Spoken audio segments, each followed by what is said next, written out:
When you're over 40 and you're lifting weights, you should go as heavy as you possibly can without losing form. And I've got 15 kilos, which is 33 pounds each, dumbbells here. And I normally lift in the gym so much heavier.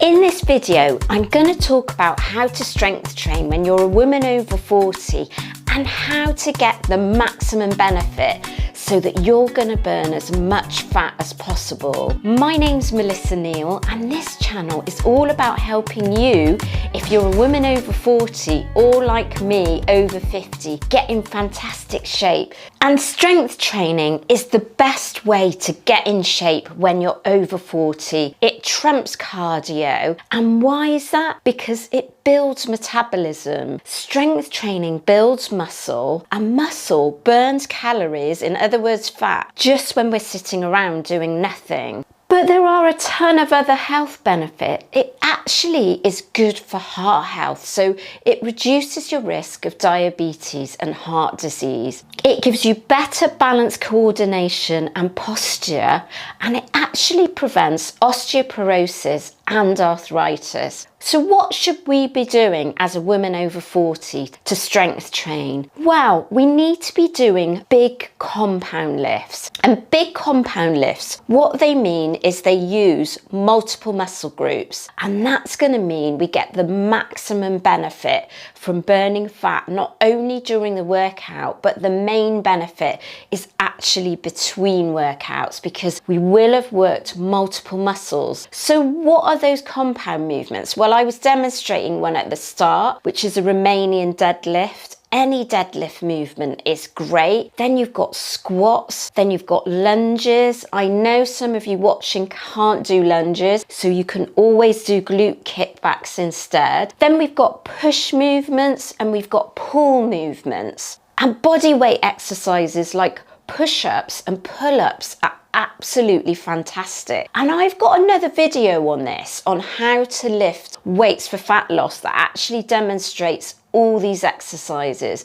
So I will put that up at the end of this video. You do need to go as heavy as you possibly can without causing injury. Now, I get a ton of messages and comments saying, how heavy should I lift, Melissa? And I honestly can't tell you because everyone's different. It depends if you're experienced, it depends on whether you've got natural strength or not, and it depends on your body part. Some of us have, so for me, my lower body is much stronger than my upper body, and that's the case for a lot of women. So I can't give you a number on the weight that you should be lifting because everyone is so different. But what I can tell you is that you need to be going at the 8 to 12 rep range. So repetitions are how many of each exercise you should be performing. If I'm doing something like a bicep curl, I can probably get to 12 reps without a struggle at all. But what I should be doing is by the 8th to 12th rep, it's becoming really, really hard.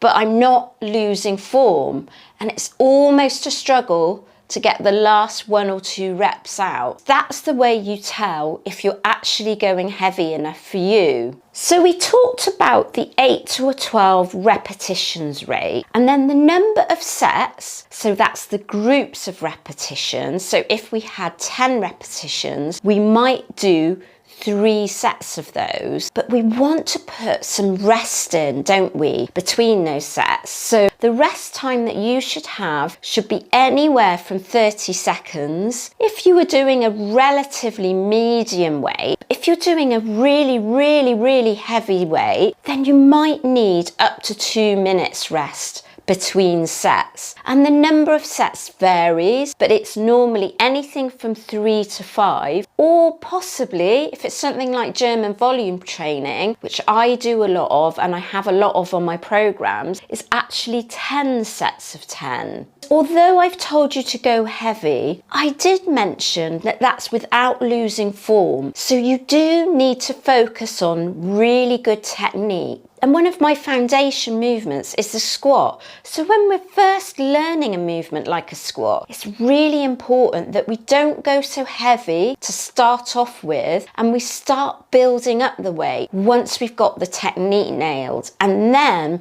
we're going to get the maximum benefit out of strength training. The next question I get asked a ton of, and that is, how long should I be strength training for? That's easy, between 30 and 60 minutes generally. If you're doing any more than about an hour and 20 minutes, that's probably too much. You're probably overtraining. When we're over 40, we can have problems with mobility and joint issues. And I have problems with my hip. So it's really important to warm up with some mobility exercises before you start and work around the mobility problem you've got. If it's a case you've got bad knees, you can wear something like knee sleeves if it's not too serious. Or you may want to avoid certain exercises like lunges and put in glute kickbacks that I mentioned earlier on instead. So it's really important that we do modify exercises if we have a mobility or joint issue. And if you're looking for a strength training program that's specifically tailored for women over 40, I have strength training programs ranging from beginners to more advanced level. So do click the link in the description. So do you want some pointers on the type of accessories that you need to do strength training? I'm going to talk about, first of all, one of the most important things, and that's shoes. I'm going to show you the shoe not to have. This is a running shoe, and what you find is there's loads and loads of cushioning there. Can you see that? And that's actually not good for lifting. So for things like deadlifts and squats, particularly if we're going really, really heavy in the gym, or I know some of you watching will have some heavy weights in your home gym, we don't want to be using a shoe like this. What we want to be using is a shoe like this with a flat sole. And you can see I've got a bit of a penchant for leopard skin. These are called Nike Metcons. They're actually last season, so you probably can't get hold of that exact style now, but they do lots of different styles. This is what I wear when I know I'm going to do some serious lifting in the gym. So anything with a flat sole that doesn't have cushioning can really work for lifting weight. The next thing you could be thinking about, and that's back support and waist support. I like to wear a waist trainer like this.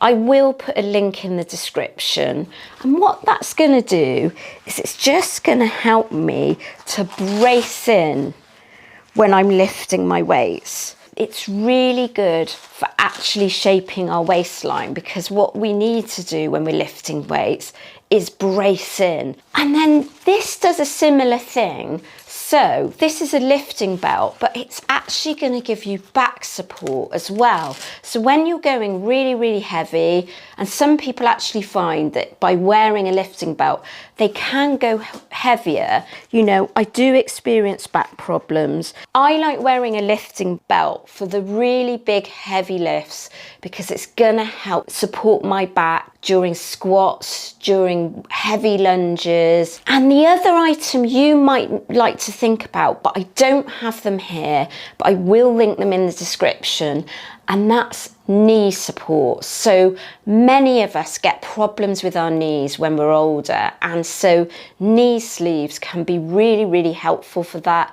Then there's gloves, and then there's wrist straps, which can be really helpful once you start going heavier on your dumbbells. And if you want information about the kinds of weights and equipment that you should have at home, I've already made a video on this, and you can see that now here. And do let me know in the comments section if you have any other questions about strength training. But don't ask me how heavy you should be going, because I've already given the answer to that.